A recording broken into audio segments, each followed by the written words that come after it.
On this wonderful day when we are gathered together to celebrate your academic success, I have decided to talk to you about the benefits of failure.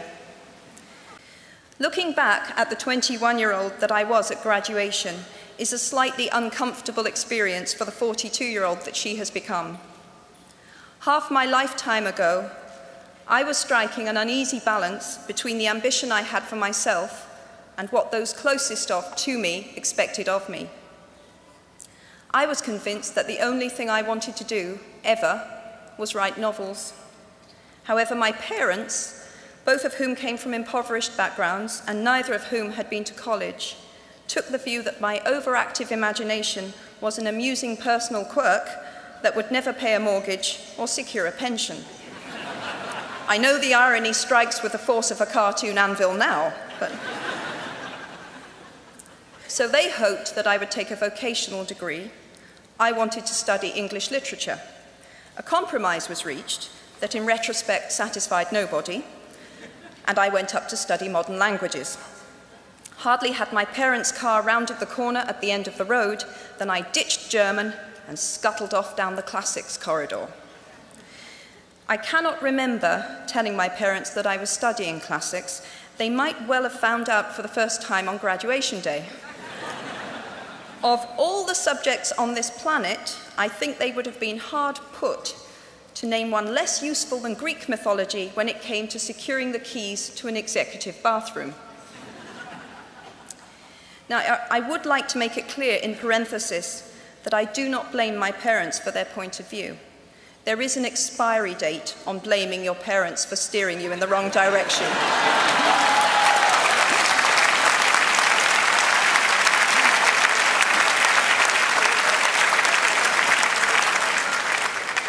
The moment you are old enough to take the wheel, responsibility lies with you.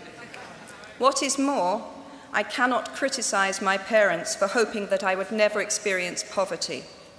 They had been poor themselves, and I have since been poor. And I quite agree with them that it is not an ennobling experience. Poverty entails fear and stress, and sometimes depression. It means 1,000 petty humiliations and hardships. Climbing out of poverty by your own efforts, that is something on which to pride yourself, but poverty itself is romanticized only by fools. What I feared most for myself at your age was not poverty, but failure.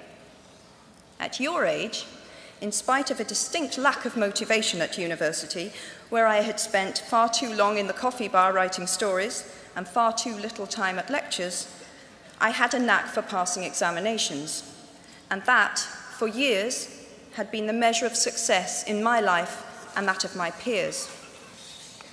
Now, I am not dull enough to suppose that because you are young, gifted, and well-educated, you have never known heartbreak, hardship, or heartache.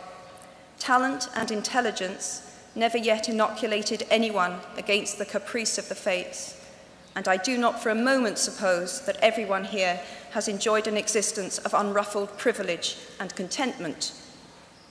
However, the fact that you are graduating from Harvard suggests that you are not very well acquainted with failure.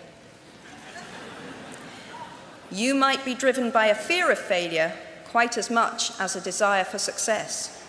Indeed, your conception of failure might not be too far removed from the average person's idea of success. So high have you already flown. Ultimately, we all have to decide for ourselves what constitutes failure. But the world is quite eager to give you a set of criteria if you let it. So I think it fair to say that by any conventional measure, a mere 7 years after my graduation day, I had failed on an epic scale. An exceptionally short-lived marriage had imploded, and I was jobless, a lone parent, and as poor as it is possible to be in modern Britain without being homeless. The fears that my parents had had for me and that I had had for myself had both come to pass. And by every usual standard, I was the biggest failure I knew. Now, I'm not going to stand here and tell you that failure is fun. That period of my life was a dark one, and I had no idea that there was going to be what the press has since represented as a kind of fairy tale resolution. I had no idea then how far the tunnel extended, and for a long time, any light at the end of it was a hope rather than a reality. So why do I talk about the benefits of failure? Simply because failure meant a stripping away of the inessential. I stopped pretending to myself that I was anything other than what I was, and began to direct all my energy into finishing the only work that mattered to me. Had I really succeeded at anything else, I might never have found the determination to succeed in the one arena where I believed I truly belonged. I was set free because my greatest fear had been realized, and I was still alive, and I still had a daughter whom I adored, and I had an old typewriter and a big idea. And so rock bottom became the solid foundation on which I rebuilt my life. You might never fail on the scale I did, but some failure in life is inevitable. It is impossible to live without failing at something, unless you live so cautiously that you might as well not have lived at all, in which case you fail by default. Failure gave me an inner security that I had never attained by passing examinations. Failure taught me things about myself that I could have learned no other way. I discovered that I had a strong will and more discipline than I had suspected. I also found out that I had friends whose value was truly above the price of rubies. The knowledge that you have emerged wiser and stronger from setbacks means that you are, ever after, secure in your ability to survive.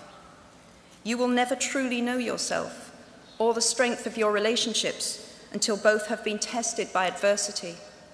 Such knowledge is a true gift for all that it is painfully won, and it has been worth more than any qualification I ever earned.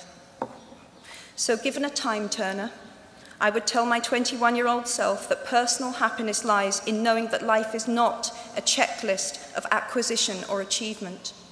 Your qualifications, your CV, are not your life, though you will meet many people of my age and older who confuse the two. Life is difficult and complicated and beyond anyone's total control, and the humility to know that will enable you to survive its vicissitudes. I hope that even if you remember not a single word of mine, you remember those of Seneca, another of those old Romans I met when I fled down the classics corridor in retreat from career ladders in search of ancient wisdom. As is a tale, so is life. Not how long it is, but how good it is what matters. I wish you all very good lives. Thank you very much.